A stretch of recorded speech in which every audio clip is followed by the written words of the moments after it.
Nananawagan si Pangulong Ferdinand R. Marcos Jr. na ibalik ang mga pondong inalis sa mga pangunahing programa ng Philippine National Police. Ito'y para sa pagpapaigting ng pagresponde ng otoridad. Yan ang ulat ni Clazel Pardilla.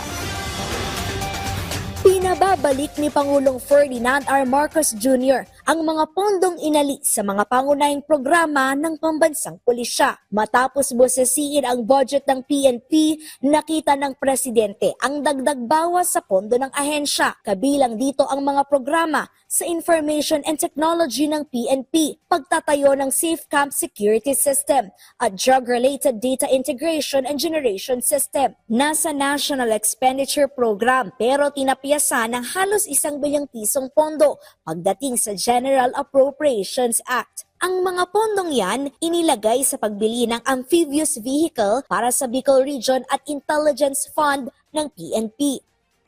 Nilagay nila halos 1 billion sa all-terrain amphibious rescue vehicles for Region 5. At naglagay sila ng additional 500 million pesos sa Intelligence Fund.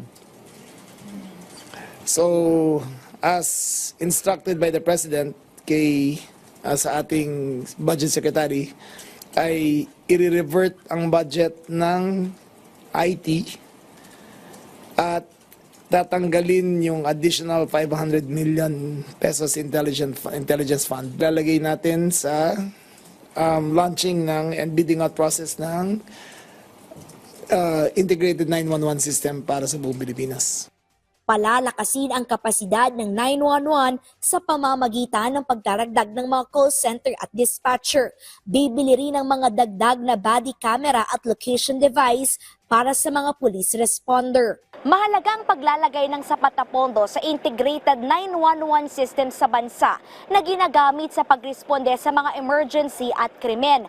Nakaraang taon, 79% sa libo-libong emergency call ang natugunan ng PNP. Paiigtingin din ang emergency response sa sunog. Bawat fire truck na ide-deploy, dapat may kakambal na ambulansya. Meron tayong 5,000 nurses sa BFP. So, i-utilize natin yung capacity nila by pag may dumadating na fire truck, may darating rin na ambulance na hindi standard practice ngayon. I'd like to thank the President for his support sa budget ng DILG. Nakita niyang rationalization na kailangan as according to the NEP. Pagtatanggal ng mga budget na hindi kailangan sa hanay ng mga pulisya. Clazel Pardilla para sa Pambansang TV sa Bagong Pilipinas.